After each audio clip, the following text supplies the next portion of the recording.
भगवान श्री कृष्ण को नमस्कार करते हुए आप सभी का अनंत एकेडमी ऑफ मैथमेटिक्स में स्वागत है। देखिए ये बहुत इंपॉर्टेंट थ्योरम है। एमडीयू 2013, 8, 7 और कुरुक्षेत्र यूनिवर्सिटी में 2011 में ये थ्योरम आ चुकी है। इसकी स्टेटमेंट को पहले समझिए। A bounded function having a finite number of points of discontinuity on A B, यानी कि जो फंक्शन एफ है वो बाउंडेड है और वो डिसकंटिन्यूस है, लेकिन डिसकंटिन्यूटी के जो पॉइंट है वो फाइनाइट है, यानी कि infinite number of points discontinuity के नहीं है बल्कि फाइनाइट है। और वो फंक्शन हमें इंटीग्रेबल शो करना है ऑन ए टू बी। ठीक है, प्रूफ में देखिए, let epsilon be greater than 0, ये हमें गिवन है। F is bounded on A B, ये भी गिवन है। Therefore suppose capital M least upper bound of f in A B और स्मॉल एम जो है वो greatest lower bound of f in A B, क्योंकि bounded है तो लोअर बाउंड अपर बाउंड आएंगे और उनमें भी अपर बाउंड में लीस्ट अपर बाउंड और लोअर बाउंड्स में ग्रेटेस्ट लोअर बाउंड आएगा। तो ये कंडीशन आप ध्यान रखना। Let a1, a2, ap be finite number of points of discontinuity, यानी कि ये p वो पॉइंट हैं जिन पे आपका फंक्शन डिसकंटिन्यूस होता है। तो डिसकंटिन्यूटी के पॉइंट्स हैं a1, a2 एंड ap।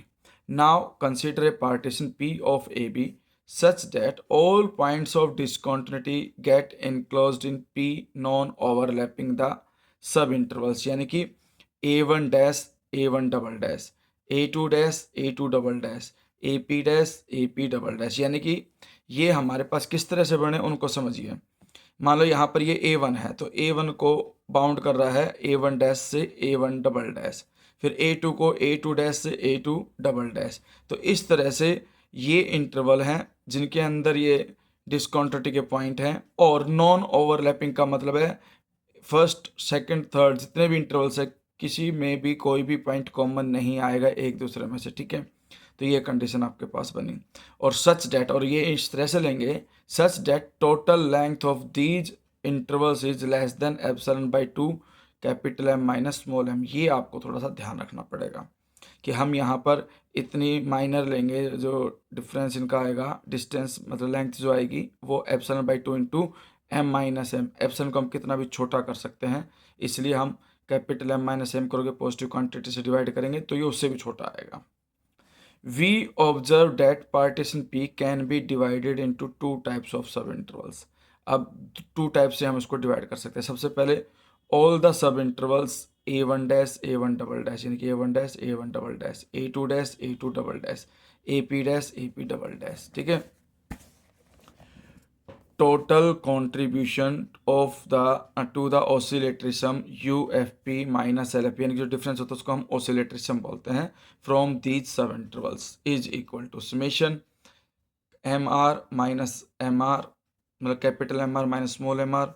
फिर एक जनरल इंटरवल लेंगे तो जो डेल आर होता है वो जनरल इंटरवल का डिफरेंस होता है, तो A R double dash minus A R, where M R is least upper bound of f in general interval A R dash to A R double dash and small M R is greatest lower bound of f in A R dash to A R double dash.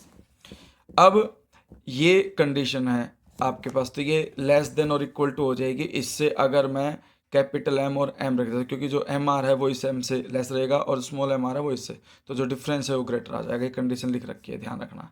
ठीक है, तो अब हमारे पास इसमें are है नहीं तो ये कांस्टेंट होकर के समेशन से बाहर आ गया, सिर्फ ये बच गया। अब हर एक difference less than epsilon upon 2 capital M minus small m लेके चले थे, ये इसीलिए ध्यान में रख के लेके चले थे ताकि ये कैंसिल हो जाए और ये लेस देन एप्सिलॉन बाई 2 आ जाए।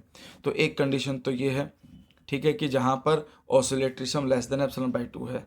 लेकिन जो रिमेनिंग यानी कि इन इंटरवल के अलावा, जैसे कि ए से ए वन डैश, क्योंकि हमारे पास जो इंटरवल था, देखिए एक ये इंटरवल तो ले लिया हमने, लेकिन ए से लेकर के ए वन का एक इंटरवल, फिर ए वन डबल डैश से ए टू डैश का एक इंटरवल, फिर ए टू डबल डैश से ए थ्री, इस तरह से चलता जाएगा और वो इंटरवल बनेंगे आपके पास p प्लस वन इंटरवल्स, क्योंकि p पॉइंट लेके चले थे और एक स्टार्टिंग a से होती है, तो टोटल इंटरवल्स बनेंगे p plus one sub intervals. ये दे दिया आपके पास। ठीक है, in each of these subintervals total contributions of the oscillatory sum arising from each of these p plus 1 subintervals can be made less than epsilon by 2 p plus 1। अब यहाँ पर p plus 1 intervals है तो capital m minus small m की जगह पे हम यहाँ पर p plus 1 लिखेंगे। तो ये ध्यान रखना कि जो कॉन्ट्रीब्यूशन आएगा आपके पास वो इससे भी लेस होगा। तो total contribution to U F P minus L F P from these P plus one sub intervals is less than epsilon by two into P plus one. P plus one total intervals थे, हर एक interval की जो length है इससे less थी, तो total length multiply करने पे आपके पास पी प्लस वन से पी प्लस वन कैंसिल कर दो, एप्सिलॉन बाई टू आ जाएगी। ये पी प्लस वन से क्यों मल्टीप्लाई किया, क्योंकि आपके पास टोटल नंबर ऑफ सब इंटरवल्स जो है वो पी प्लस वन है और हर एक इससे लेस है, तो टोटल लेंथ क्या बन जाएगी, पी प्लस वन से मल्टीप्लाई करके लेस देन एप्सिलॉन। दोनों ही केसेस से हम देखते हैं कि oscillatory sum less than epsilon by two आ रहा है। ठीक है, जब दोनों को कंबाइंड करेंगे तो जो ऑसिलेटरी सम है वो epsilon by two plus epsilon by to से लेस ही आएगा, और इस वजह से आपका जो फंक्शन है वो इंटीग्रेबल की कंडीशन सेटिस्फाई करेगा, hence it is integrable on A to B.